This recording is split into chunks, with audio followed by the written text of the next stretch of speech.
इस वीडियो में आपको क्लास 12 फिजिकल एजुकेशन सब्जेक्ट का सोल्ड पेपर देखने को मिलेगा। यदि आपको और भी सब्जेक्ट के सोल्ड क्वेश्चन पेपर की वीडियो देखनी है तो मेरे YouTube channel MS education TV के ऊपर जाके देख सकते हैं। यदि आपको PDF डाउनलोड करनी है तो नीचे वेबसाइट दी हुई है, इस वेबसाइट से आप डाउनलोड कर सकते हैं। Exam time 2.5 hours, maximum mark 60। नीचे यहाँ पे इंस्ट्रक्शन दिए हुए हैं, इनको आप पढ़ सकते हैं। इसमें बताया गया है टोटल कितने क्वेश्चन है और कौन सा क्वेश्चन कितने मार्क्स का है। सबसे पहले देखिए section A, first question, CWSN का पूर्ण रूप क्या है? तो इसकी फुल फॉर्म है children with special need. Option A right है। यहाँ पे आप इंग्लिश में देख सकते हैं children with special need, option A right है। क्वेश्चन 2, यदि लीग टूर्नामेंट में 9 टीमें भाग ले रही हैं तो खेले जाने वाले मैचों की कुल संख्या होगी कितनी होगी? तो इसके लिए फॉर्मूला है n × n - 1 / 2। n है 9 × 9 - 1 / 2। 9 में से 1 को माइनस करेंगे 8 / 2, 2 से काटेंगे इसको 4 पे, 4 और 9 की मल्टीप्लाई होती है 36। तो इसमें टोटल जो मैच होंगे 36। Question 2 right answer option B. Question 3, tournament वित्त समिति का मुख्य कार्य है। तो इसका मुख्य कार्य है टूर्नामेंट का बजट तैयार करना, ऑप्शन डी राइट है। क्वेश्चन 4, न्यूटन के गति का तीसरा नियम है क्रिया और प्रतिक्रिया का नियम, ऑप्शन डी राइट है। इंग्लिश में यहाँ पे आप पढ़ सकते हैं law of action and reaction. Question 5, वह रोग जिसमें हड्डियों के कमजोर होने से हड्डियां टूटने का खतरा बढ़ जाता है उसको बोलते हैं ऑस्टियोपोरोसिस, ऑप्शन सी राइट है। क्वेश्चन 6, दिए गए आसन की पहचान कीजिए, ये कौन सा आसन ये आपको बताना है। तो ये है मकरासन, ऑप्शन डी राइट है। क्वेश्चन 7, स्मृति मंदाना डैश खेल से संबंधित है। ये क्रिकेट से संबंधित है, याद रखना ये क्रिकेट से संबंधित है। आप मुझे कमेंट सेक्शन में बताएंगे सानिया मिर्जा किस खेल से संबंधित है। सानिया मिर्जा किस खेल से संबंधित है, कमेंट सेक्शन में इसका आंसर जरूर दें। क्वेश्चन 8, विश्व पैरा ओलंपिक चैंपियनशिप 2025 भारत के डैश शहर में आयोजित की गई थी। तो ये हुई थी नई दिल्ली, इसका राइट आंसर है नई दिल्ली, इंग्लिश में न्यू दिल्ली। क्वेश्चन 9, घुड़सवारी करने से डैश आसन विकृति ठीक होती है। तो इससे जो इससे राइट आंसर है काइफोसिस। एक तो ये जो है विकृति ठीक होती है, काइफोसिस का मतलब होता है कुब्बड़, एक तो ये ठीक होती है। दूसरा आप कह सकते हैं घुटने टकराना। आप हो सकता है कौन सा भी लिख सकते हैं, इसके अलावा और भी कुछ और भी होते हैं जिनसे विकृति ठीक होती हैं, अलग अलग टाइप की नौकरी। तो इन दोनों में से आप कौन सा भी लिख सकते हैं। इसके अलावा और भी आप जो है लिख सकते हैं, कई एग्जाम्पल और भी होते हैं इसमें। 10 का देखिए, किस विटामिन की कमी से पुरुषों में नपुंसकता और महिलाओं में बांझपन हो सकता है। तो विटामिन ई की कमी से, याद रखना विटामिन ई।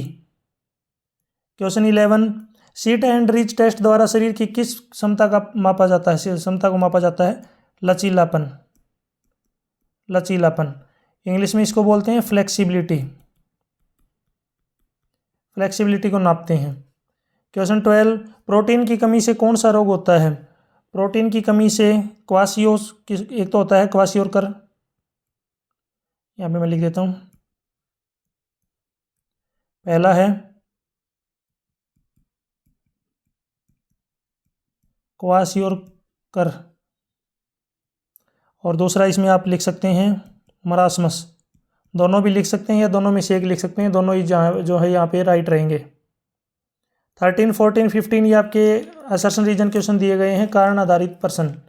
तो इसमें सबसे पहला देखिए 13 का प्रश्न, असर्शन है अभिकथन है कि मानव शरीर को सूक्ष्म तत्वों की क्षमता अधिक मात्रा में आवश्यक होती है, अधिक में नहीं होती। तो इसका मतलब पहली स्टेटमेंट गलत। कारण है कि विटामिन और खनिजों को आमतौर पर सूक्ष्म पोषक तत्व कहते हैं, ये बिल्कुल सही है, ट्रू। पहली गलत है, दूसरी सही है, तो इसमें आएगा डी ऑप्शन, अभिकथन गलत है लेकिन कारण सही है।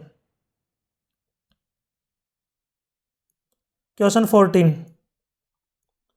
अभिकथन है कि खेलों में बायोमैकेनिक्स क्या मुख्य उद्देश्य है, एथलीट के प्रदर्शन में सुधार करना है। तो पहला जो स्टेटमेंट है अभिकथन है सही है। कारण है कि बायोमैकेनिक्स एथलीट की उचित तकनीक और उपकरणों को अधिक प्रभावी ढंग से उपयोग करने में मदद करता है, ये भी सही है और ये करेक्ट एक्सप्लेनेशन है। तो इसमें आएगा अभिकथन और कारण दोनों सही है, कारण अभिकथन का सही व्याख्या करता है। नीचे इंग्लिश में क्वेश्चन 15 अभिकथन है फाल्टलेक प्रशिक्षण पहाड़ी क्षेत्र में किया जाता है और यह गति में भिन्नता की अनुमति देता है। तो जो स्टेटमेंट है ट्रू है।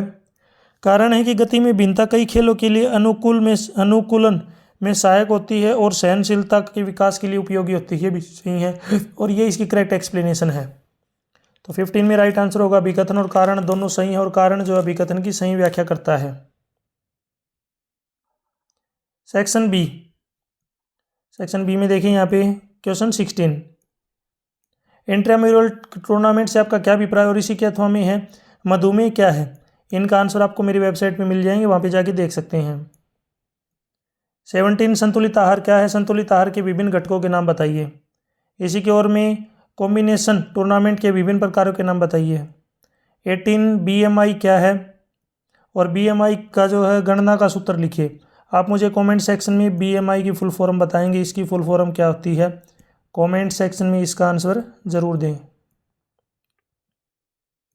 19 एक खेल प्रशिक्षक को प्राथमिक चिकित्सा का ज्ञान होना क्यों आवश्यक है। 20 खेल प्रदर्शन को बढ़ाने के लक्ष्य निर्धारण क्यों आवश्यक है। 21 आइसोकाइनेटिक व्यायाम से क्या अभिप्राय है। सेक्शन सी 22 अभिप्रेरणा को परिभाषित कीजिए, अभिप्रेरणा के विभिन्न प्रकारों का वर्णन कीजिए। 23 नॉकआउट टूर्नामेंट क्या है, नॉकआउट टूर्नामेंट के लाभ लिखिए। इसी के ओर में अस्थमा क्या है, योग किस प्रकार अस्थमा के उपचार में सहायक है। 24 विशेष आवश्यकता वाले बच्चों के लिए नियमित शारीरिक गतिविधियों को शामिल करने के लाभ पर प्रकाश डालिए। इसी के ओर में भारत में महिलाओं की खेलों में कम भागीदारी के कोई 3 कारणों का वर्णन करें।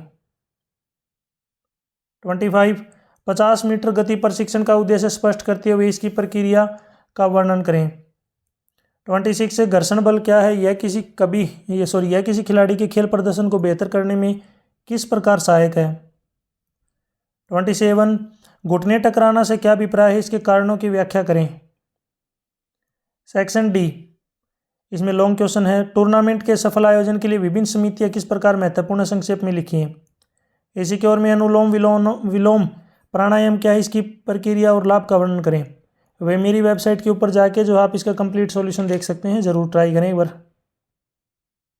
29 मांसपेशी तंत्र पर व्यायाम के अल्पकालिक और दीर्घकालिक प्रभाव के बारे में विस्तार से बताइए। इसी की ओर में वसा में घुलनशील विटामिनों के कार्य और स्रोतों के बारे में बताइए। आप मुझे बताएंगे वसा में घुलनशील कौन कौन से विटामिन होते हैं, वो कौन से विटामिन हैं जो वसा में घुलनशील हैं। 2 टाइप के विटामिन होते हैं, एक जल में घुलनशील भी। आपको वसा में घुलनशील विटामिनों के नाम बताने हैं। 30 प्रीदि या सर्किट ट्रेनिंग विधि क्या है, विस्तार पूर्वक वर्णन कीजिए। इसी की ओर में व्यक्तित्व से आपका क्या समझते हैं, कार्ल जंग के व्यक्तित्व वर्गीकरण के बारे में बताइए। यहाँ तक वीडियो अपनी कंप्लीट हो चुकी है। वीडियो अच्छी लगी हो तो इसको लाइक करें, अपने दोस्तों के साथ जरूर शेयर करें। वीडियो के बीच में मैंने कुछ क्वेश्चन पूछे, अगर आपने वीडियो को ध्यान से देखा है तो उनके आंसर आप मुझे ज़रूर कमेंट सेक्शन में बताएं। यदि आपको PDF डाउनलोड करनी है तो नीचे वेबसाइट दी हुई है, इस वेबसाइट को डायरेक्ट गूगल के ऊपर टाइप करके ये PDF डाउनलोड कर सकते हैं। यदि आप मेरे से कॉन्टैक्ट करना चाहते हैं तो सोशल मीडिया का लिंक आपको नीचे वीडियो के डिस्क्रिप्शन में मिल जाएगा, वहाँ से आप मेरे से कॉन्टैक्ट कर सकते हैं। Thanks for watching.